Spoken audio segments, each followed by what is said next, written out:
Halo YouTube. Hari ini kita lagi ngobrol santai sama Pak Arif. Jadi di video ini gue mau bahas tentang tips and trick untuk para jomblo-jomblo yang ingin segera menikah. Apa aja yang harus dilakukan, terus butuh duit berapa. Oh, sebelum itu misalkan cara cari ceweknya, cara deketin orang tuanya, terus planning untuk menikah, biaya dan lain-lain. Hey boy, anjing rapper in town, kayak Roy Ricardo. Oke Pak Arif, jadi tips and trick untuk menikah tuh kayak gimana sih? Tips yang seperti apa yang Anda maksud? Ya misalkan kita nih sebagai anak-anak muda yang pengen nikah, kayak misalkan kita di umur segini kan otomatis nyari hubungan itu yang pengen serius, pengen nikah. Nah, karena Pak Arif ini kan berpengalaman, sudah nikah berapa tahun? Udah 13-14 tahunan lah, kurang lebih 14 tahun. 14 tahun. Berarti kan pengalamannya udah lumayan lah, udah bisa melewatin pahit manisnya kehidupan menikah maksudnya. Itu sudah pasti. Nah, jadi untuk cara cari perempuan yang cocok untuk dinikahi itu gimana? Ya, yang satu yang bisa menyayangi dirinya sendiri, itu terutama. Dengan secara otomatis kalau misalkan si perempuan itu sudah sayang sama dirinya sendiri, otomatis dia juga bisa menyayangi kita dengan apa adanya. Dari segi kekurangan, intinya kalau kelebihan itu nggak perlu disebutkan. Pasti dari kekurangan, segala kekurangan dan kekurangan. Itu aja yang harus diperhatikan. Intinya ya itulah. Intinya si perempuannya bisa menerima dan bisa menyayangi diri sendiri aja dulu. Otomatis kedepannya bisa menyayangi kita juga dan bisa mengurus kita juga. Jadi pertamanya itu yang harus dicari. Berarti cari deketin cewek yang dewasa kali ya. Iya. Dewasa dalam berpikir, karena menikah itu bukan untuk sebentar, bukan untuk main-main. Ya, janjinya dengan Sang Maha Pencipta. Oke, berarti itu. Terus misalkan udah dapet ceweknya nih yang menurut kita oke, cocok dengan kita. Nah, cara deketin orang tuanya nih gimana nih? Satu, sering-seringlah silaturahmi. Supaya kenapa? Silaturahmi itu penting, sangat-sangat penting, dan itu diwajibkan untuk umat Islam dan juga untuk umat-umat yang lain juga. Mungkin silaturahmi itu sangat penting. Soalnya pendekatan, komunikasi yang baik, supaya orang tua si perempuan itu bisa lebih mengenal diri kita dengan apa adanya. Namanya orang tua itu pasti pengen tahu pilihan anaknya, bibit bobotnya yang seperti apa, dan keadaan kita pun pasti pengen tahu. Kalau misalkan kita jarang silaturahmi, mau bagaimana orang tua mendekati kita, tetap kita dulu yang mendekati mereka. Intinya mengenalkan diri lah kita ke orang tuanya. Kalau kita pengen bener-bener serius, itu aja. Oke, berarti silaturahmi yang pertama. Yang kedua, misalkan kita nih udah silaturahmi, terus kita udah ngobrol nih, Bapak Ibu, maksud saya kesini kan kenal dengan putri Ibu, maksudnya baik, pengen menjalin hubungan yang lebih baik lagi, ya intinya mungkin ke menikah. Nah, terus kalau misalkan dari orang tuanya masih belum yakin nih sama kita sebagai laki-laki, nah tipsnya supaya orang tua itu bisa percaya dengan kita tuh kayak gimana? Itu sangat mudah kalau bagi saya. Sangat-sangat mudah kalau pengen meyakinkan bahwa kita itu benar-benar baik. Satu,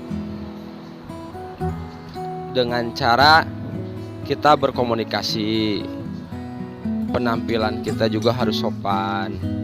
Dari tata cara bahasa kita pun harus sopan. Tuh. Terus dan lain-lainnya, mungkin kita banyak usaha yang mungkin bisalah berbagai cara untuk bisa meyakinkan ke orang tua si perempuan itu. Ya. Tapi kan kadang-kadang dari beberapa pengalaman teman-teman ada yang memang sudah cocok dengan anaknya, memang benar-benar punya niatan baik, tapi dari pihak keluarga perempuannya belum bisa menerima karena beberapa hal, entah dari segi finansial kah atau misalkan apa gitu, pandangan yang kurang bagus. Nah, itu gimana nih biar meyakinkan bahwa kita tuh bisa sebenarnya untuk benar-benar nikah dengan anak bapak ibu, terus mau menjaga anak bapak ibu dengan baik, membuat bahagia ke depannya. Ini gimana nih Pak Arif? Itu menurut saya membutuhkan kerjasama dengan yang baik. Dalam artian maksudnya kerjasama dengan siapa? Tentunya bukan sama orang lain kerjasamanya, tapi kerjasama sama perempuan yang akan mau dinikahi. Secara otomatis yang perempuan juga mau mengusahakan, mau meyakinkan juga. Jadi usaha bersama lah. Usaha bersama itu bukan dalam hal kita mendekati orang tua, dari kerjaan juga, dari luar juga, dari lapangan juga, pasti membutuhkan kerjasama. Nggak mungkin kalau misalkan kita usaha sendiri, nggak mungkin. Pasti si perempuan yang mau dinikahi sama kita juga pasti ikut membantu meyakinkan orang tuanya sendiri. Jadi gitu guys, tips mendekati orang tua dari sesepuh. Nah, kalau misalkan udah nih, contohnya udah sampai oke lah, orang tuanya setuju, orang tua kita setuju. Langkah selanjutnya apa nih Pak Arif? Untuk ke jenjang pernikahan nih, setelah persetujuan dari kedua belah pihak.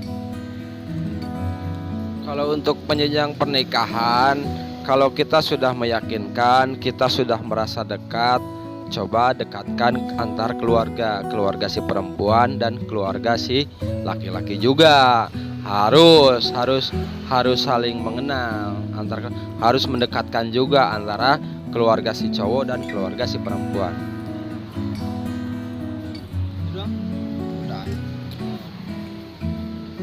Ya, oke, saling berarti mengenalkan kedua belah pihak supaya semakin akrab. Iya, semakin akrab. Jadi nggak ada kaku-kaku ya. Iya, nggak ada rasa canggung, nggak ada kecanggungan lain. Asik, canggung. Jadi yang pegang kamera ini kapan ini kan nih?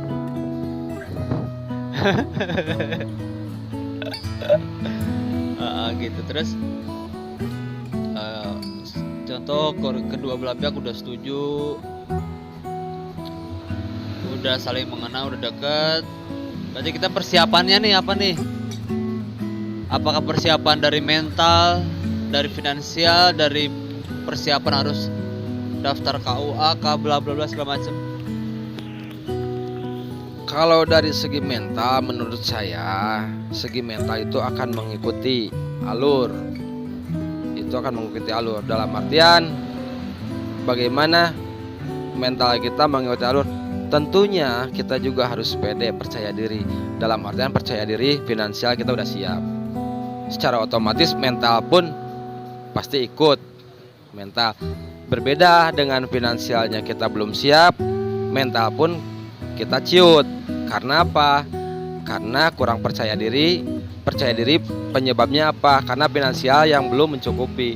Nah, makanya dari sekarang rencana harus direncanakan dari awal-awal. Makanya kita tuh harus berpikir untuk kedepannya. Kita pun gak bakal sendiri, kita pun pasti bakal ada pendamping. Nah, pendamping tersebut tentunya kita juga harus punya rencana persiapan melangkah untuk ke depan, yaitu finansial untuk biaya dan lain-lain pernikahan. Adat kita kan di Islam, adatnya kan kita harus beli barang-barang ya, kalau nikah gitu, kalau nikah gitu kan suka bawa barang-barang yang udah dibelanjain duluan, terus mempersiapkan untuk mas kawin juga, terus untuk persiapan biaya resepsi juga, untuk pendaftaran ke KUA juga dan lain-lain itu. Jadi intinya kita harus persiapkan diri dari finansial, untuk mental kita bisa dilatih karena kementalan itu membutuhkan pendukung, yaitu pendukungnya dari finansial. Berarti finansial berpengaruh.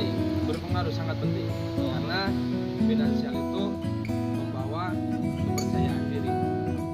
Begitupun menambah mental kita. Kalau misalkan ada nih orang yang secara mental siap tapi secara finansial belum, ini gimana nih? Tapi pengen cepet-cepet nikah gitu. Kalau misalkan ada kemauan, itu dari segi mental sudah dipersiapkan terlebih dahulu tentunya. Sama saja kita keinginan pengen punya mobil, pengen punya barang yang kita inginkan, dengan secara otomatis kita nggak bisa berhayal. Nah, realistis, benar, sangat realistis. Otomatis finansial duluan, nah mental pun insya Allah lah. Dengan mental kita bisa diuji dan membutuhkan dukungan dari orang-orang terdekat, orang-orang lingkungan yang ada di dekat kita. Mereka pasti bisa ngasih masukan, menyemangati kita, terus otomatis mental kita tuh makin kuat. Iya. Siap paling itu. Jadi tips and trick dari yang sudah menikah kayak gitu, bro. Kita harus siap secara mental, secara finansial, secara kedekatan antara keluarga, kayak gitu. Tapi yang paling penting cari dulu pasangannya, baru ke orang tuanya. Jangan dulu ke orang tuanya kalau pacarannya nggak ada. Ya paling gitu aja paling tipsnya. Buat teman-teman yang punya saran ataupun masukan yang lain yang di luar kata Pak Arif tadi yang lebih baik, silakan aja di share di komen. Siapa tahu buat teman-teman yang lain bisa menjadi menjadi motivasi buat yang masih belum menikah. Kayak gitu aja. Sampai jumpa di video selanjutnya. Bye.